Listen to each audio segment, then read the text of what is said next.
Muy buenas tardes, estimado profesor. Mi nombre es Lili Giovanna Carbopoma Capillo, de la carrera de Derecho. A continuación voy a desarrollar la teoría del delito. La teoría del delito. La teoría de la imputación penal se encarga de definir las características generales que debe tener una conducta para ser imputado como un hecho punible. La teoría del delito no se encarga de los elementos de los tipos delictivos concretos, sino de aquellos aspectos del concepto de delito que son comunes a todos los hechos punibles. Es un instrumento ordenado de criterios y argumentaciones que se pueden utilizar en la decisión y soluciones de los casos penales. Tenemos la conducta humana, la tipicidad, la antijuricidad y la culpabilidad. La conducta humana es la acción u omisión que sancionen leyes penales. La tipicidad es el encuadre del hecho en el tipo descrito por la ley. La antijuricidad es el acto voluntario típico que lesiona o pone en peligro bienes e intereses tutelados. La culpabilidad es la reprochabilidad del hecho ya calificado como típico y la punibilidad es la conducta a la que se tiene la posibilidad de aplicar una pena. La acción. La acción es una conducta voluntaria que consiste en un movimiento del organismo destinado a producir cierto cambio o la posibilidad en el exterior del mundo de vulnerar una norma prohibitiva que está dirigido a un fin u objetivo. Ausencia de acción. Solo la realización de una acción voluntaria será relevante para el derecho penal. En tal sentido, cuando nos encontramos en un escenario en donde falte el elemento de voluntad, no estaremos frente a una conducta penalmente trascendente. En otras palabras, no habrá delito al no existir el primer elemento. Elementos de la acción. Manifestación de voluntad. Se traduce en un movimiento, en una conducta corporal externa o en una actuación del agente. El resultado. Es el efecto externo de la acción que el derecho penal califica para reprimirlo y el ordenamiento jurídico tipifica para sancionarlo, y consiste en la modificación introducida para la conducta criminal en el mundo exterior. Por ejemplo, el robo, un incendio, en el peligro que dicha alteración se produzca. Relación de causalidad entre la manifestación de voluntad y el resultado. Significa que si hay tal, se sigue el supuesto criminal hasta la responsabilidad penal. Si no hay relación, se suspende el seguimiento del supuesto porque no hay acción. Omisión. Tenemos la omisión propia y la omisión impropia. En el caso de la omisión propia, también llamada como omisión pura, sanciona a la gente por no cumplir el deber de actuar. Ejemplo, en el artículo 127 del Código Penal regula la omisión de auxilio o aviso a la autoridad bajo el siguiente tenor. El que encuentra a un herido o a cualquier otra persona en estado grave e inminente peligro y omite prestarle auxilio inmediato, pudiendo hacerlo sin riesgo propio o de tercero, o se abstiene de dar aviso a la autoridad, será reprimido con pena privativa de la libertad no mayor de 1 año o con 37-25 días multa. En tal sentido, será sancionado el agente que tenga la capacidad de prestar salvaguardo, pero omita hacerlo, pese a que exista un mandato legal que ordene la realización de dicha conducta.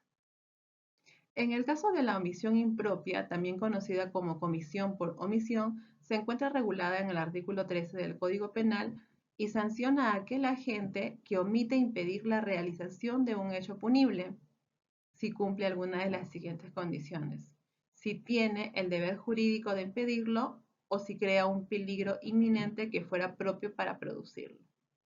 Si la omisión corresponde a la realización del tipo penal mediante un hacer. La tipicidad. La tipicidad es la adecuación de un hecho al tipo penal. Es una operación técnica mediante la cual un hecho producido en la realidad es un subsumido dentro del supuesto de hecho, tipo que describe la ley penal. Elementos objetivos. Tenemos al tipo, al sujeto activo y pasivo, la conducta y el bien jurídico protegido. El tipo es el penal, la creación legislativa de un conjunto de elementos del delito descritos en la ley penal y es una consecuencia del principio de legalidad. Se trata de la descripción hipotética de la conducta prohibida que realiza el legislador a través de una norma de manera conducta será típica si se ajusta a la descripción normativa. En los sujetos, tenemos al activo. Es un concepto dogmático que precisa las cualidades que debe reunir una persona al momento de cometer la conducta delictiva. Es el agente que realiza la acción u omisión descrita por el tipo penal. Por otra parte, el sujeto pasivo, titular del bien jurídico protegido, es el agente que recibe el comportamiento por acción u omisión realizado por el sujeto activo. La conducta. En todo supuesto penal hay una conducta que constituye el núcleo de tipo. Esta conducta viene descrita generalmente por un verbo rector, como por ejemplo, matar, apropiarse, etc. ¿Qué es el bien jurídico protegido? Es el interés jurídicamente protegido como la vida, el honor, etc. Todos los bienes jurídicos son intereses vitales del individuo o de la comunidad.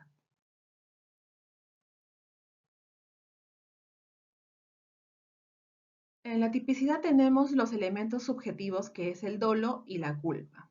El dolo es el conocimiento y voluntad de la realización de todos los elementos del tipo objetivo y es el núcleo de los hechos punibles dolosos.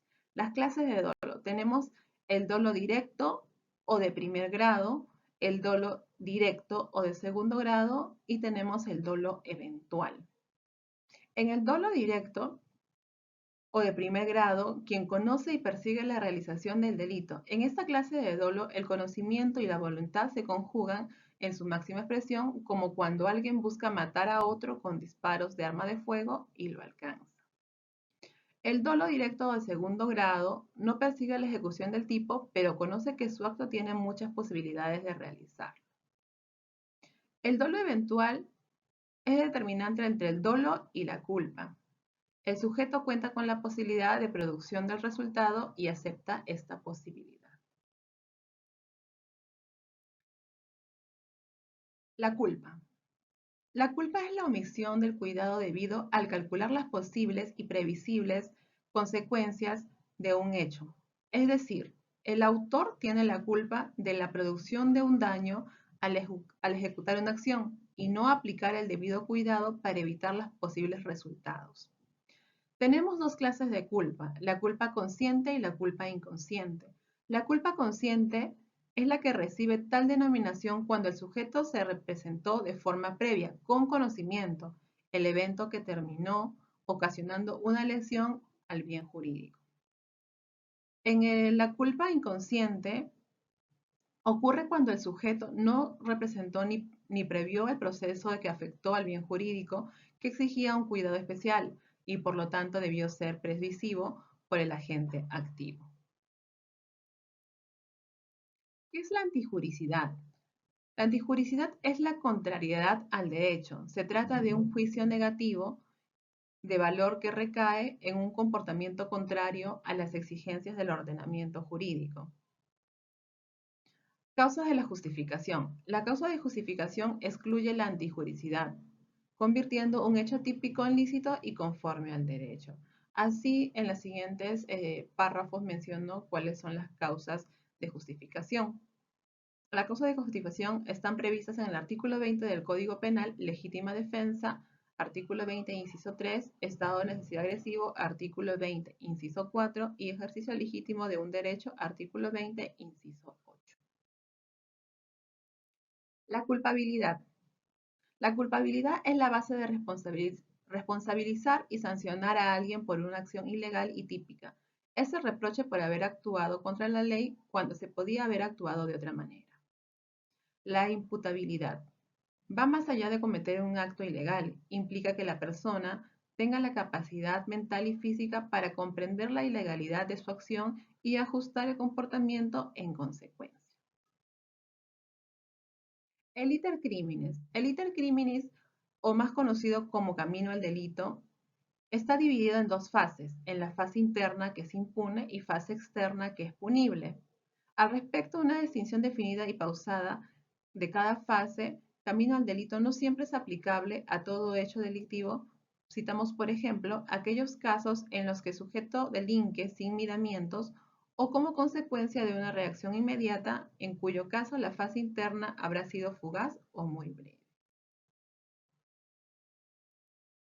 La preterintencionalidad. El delito preterintencional, llamado también delito ultraintención, se presenta cuando el agente actúa con voluntad de producir un resultado dolo o lesión física, pero al hacerlo provoca el resultado más grave, muerte por culpa, que éste podría prever.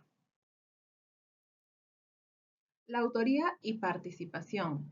Tenemos el artículo 23 del Código Penal, que es la autoría inmediata y coautoría.